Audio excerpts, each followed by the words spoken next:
नमस्कार, मी स्वाती सकपाळ. आपण पाहत आहात जनादेश वृत्तवाहिनी. पाहूया आजच्या काही ठळक घडामोडी.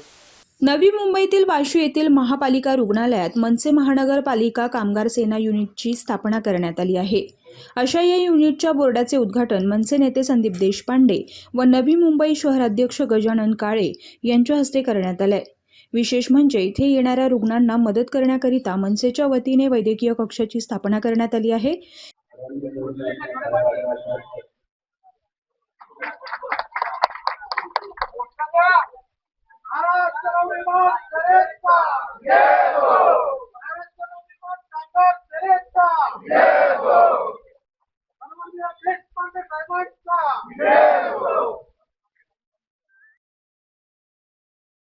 यानंतर मनसेच्या वतीने विष्णुदास भावे नाट्यगृह इथे कामगारांच्या विविध प्रश्नांवर पत्रकार परिषद घेण्यात आली आहे.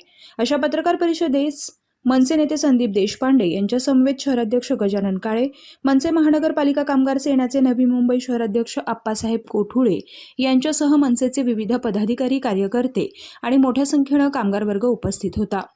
यावेळी विविध वैद्यकीय प्रश्नांबरोबरच विद्युत विभागातील कामगारांची वर्गवारी आणि एरियसचा विषय 10 दिवसात मार्गी लावा. नवी मुंबई महानगरपालिकेने 7,500 रुपये भत्ता देण्याचा ठराव करून 2 महिने झाले तरीही कामगारांच्या खात्यात अजूनही पैसे आलेले नाहीत.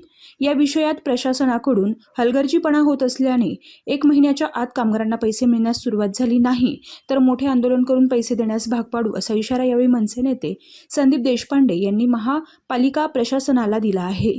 त्याचबरोबर कामगारांना आरोग्य विमा दिलाच पाहिजे अशी ठाम भूमिका संघटनेच्या वतीनं यावेळी मांडण्यात आली आहे. जे हॉस्पिटल तिथे जे मेडिकल स्टोर आहे त्यांच्याकडनं भाडं घेत नाही आणि ती अप टू 40% to 50% भाडं न घेता मार्जिनमधनं कमी होऊन ती डिस्काउंट हे पेशंटना दिलं जातं. तर त्याच्यासारखी काही योजना महानगरपालिकेत राबवता येईल का या संदर्भातला आमचा जरी एक नगरसेवक असेल तरी तो 100च्या बरोबर आहे आणि तो नक्की त्याचा पाठपुरावा करेल. बाकी आमचे पदाधिकारी आणि आता आपल्याला माहीत असेल की वैद्यकीय कक्ष सुद्धा स्थापन झाला कामगारांसाठी. त्यामुळे महानगरपालिकेच्या माध्यमातून त्यांच्यावर उपचार मोफत झाले पाहिजे याच्यासाठी वैद्यकीय कक्ष स्थापन झाला. कामगारांना जो इन्शुरन्स मिळाला पाहिजे तो इन्शुरन्स अजून महापालिके कंत्राटी कामगारांना मिळत नाही, तो त्यांना मिळाला पाहिजे आणि त्याच्यासाठी आम्ही पाठपुरावा करू.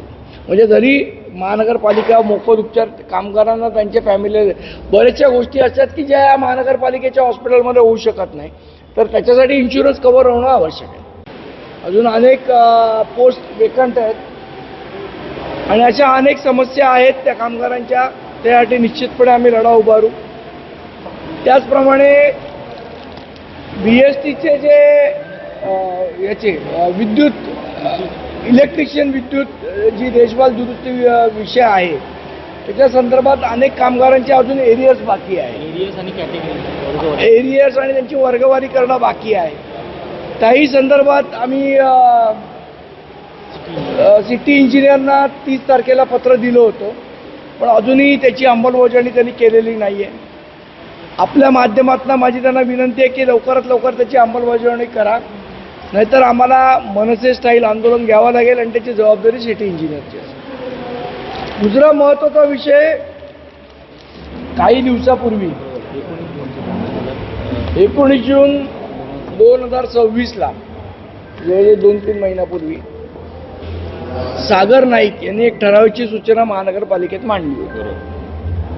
त्या सूचनेनुसार कामगारांना 7,500 रुपये जो काय आत्ता मंथली भत्ता, म्हणजे त्यांनी असं म्हटलं की सगळी महागाई वाढली आहे. चला, एक सागर नाईकांनी हे कबूल पण केलं की महागाई वाढली आहे. जे मोदी कबूल करत नाहीत ते नाईकांनी कबूल केलं की महागाई वाढली म्हणून. तर त्यांनी असं म्हटलं की महागाई वाढली आहे, शिक्षण वाढलं आहे, मुलांचं सगळं वाढलं आहे, तर त्यांचा 7,500 रुपये भत्ता वाढवावा म्हणून त्यांनी ठरावाची सूचना मांडली. ती मला असं वाटतं एकमताने मंजूर झाली ठरावाची सूचना, पण अजून त्याची अंमलबजावणी झाली नाही. आमची प्रशासनाला आणि जे सत्ताधारी आहेत नवी मुंबई महानगरपालिकेत त्यांना विनंती आहे की फक्त पब्लिसिटीसाठी म्हणून ठरावाच्या सूचना मांडू नयेत. त्यांनी त्या ठरावाच्या सूचनांवर अंमलबजावणी झाली पाहिजे ही आमची भूमिका आहे.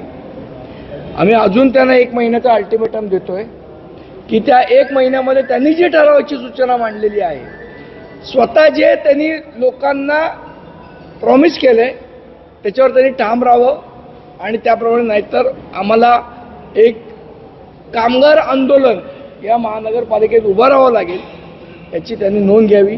संदीपजींच्या वतीने बोलतो. माझं त्या वाघमारे जे त्या सफाई कामगारांचं नेतृत्व करतात त्यांच्याशी बोलणं झालं आहे.